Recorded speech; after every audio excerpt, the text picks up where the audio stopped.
On a chilly October night in Wisconsin, sisters Heather and Jessie, wrapped in winter coats, entered a local laundromat around 9 p.m. with a sense of routine. Heather had her two kids with her, a lively toddler and her 11-week-old baby Benson. As they walked in, their mission was clear: complete the laundry.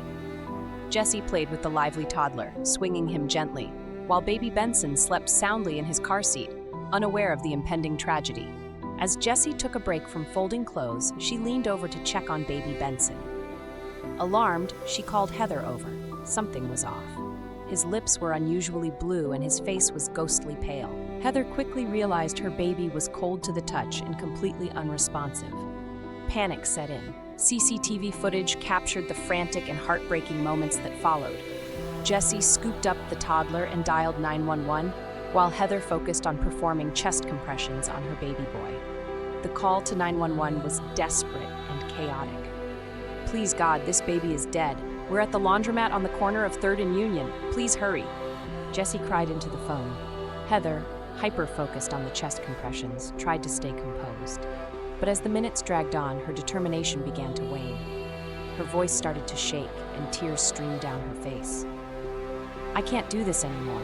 He's freezing cold," she sobbed, but the 911 operator urged her to continue until help arrived. Despite their efforts, it was too late. Baby Benson had been dead for several hours. The chilling reality began to set in. He was already dead when they walked into the laundromat. Questions flooded their minds. When did he die? How did this happen? And why did no one notice? Heather and Jessie explained to the detectives how Marissa's demeanor and the condition of the baby did not add up. Marissa was brought in for questioning. From the start, her demeanor was off. She didn't ask about Benson's condition or show any concern. Instead, she recounted the day's events with vague and inconsistent details. Her body language was defensive, arms crossed and lips tightly pressed together. During the interrogation, Marissa claimed that Benson was fine when she last checked on him. She mentioned feeding him and putting him to sleep in a pack and play, but her story had glaring inconsistencies.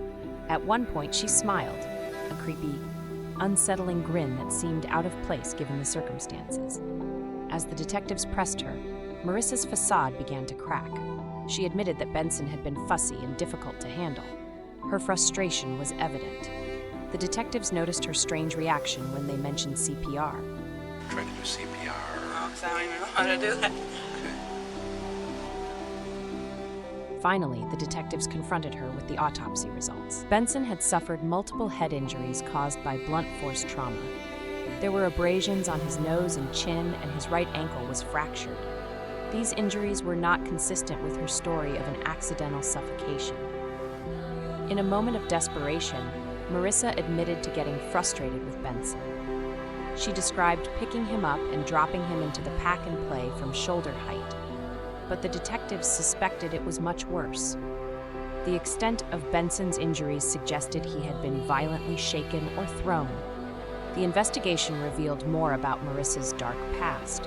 She had been involved in several incidents where children were injured under her care. In one case, an 11-month-old girl suffered a skull fracture.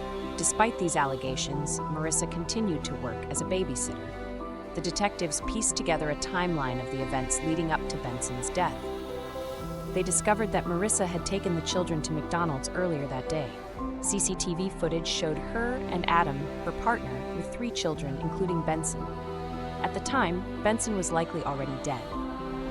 Marissa's behavior became increasingly erratic during the investigation. She had multiple pen pals and engaged in inappropriate conversations while in jail. She portrayed herself as a loving mother who was misunderstood by the media and authorities. But the evidence against her was overwhelming. The autopsy results were damning. Benson's injuries were consistent with severe abuse. The detectives concluded that Marissa had lost her temper and violently attacked Benson, causing his death. Her attempts to cover up the crime only made her guilt more apparent. Marissa was charged with multiple counts of child abuse and murder. During the trial, the prosecution presented the evidence, including the autopsy report and CCTV footage. Heather and Jessie testified about Marissa's suspicious behavior and the condition of Benson when they picked him up. Marissa's defense tried to argue that she was not in her right mind due to past substance abuse. They claimed she was not guilty by reason of insanity, but the jury was not convinced. The evidence was too compelling, and Marissa's behavior during the interrogation sealed her fate. In the end, Marissa was found guilty on all counts. She was sentenced to 37 years in prison, a sentence that many felt was not enough, given the severity of her crimes. Heather and Jesse were left to mourn the loss of Baby Benson, whose life was tragically cut short by someone they trusted. The tragic story of Baby Benson and Marissa Tissort underscores the hidden dangers behind closed doors and the critical need for vigilance in protecting our children. If you found this story impactful, please subscribe to our channel and like this video. Share your thoughts in the comments below, and let us know what other true crime cases you'd like us to cover. Thank you for watching, and stay safe.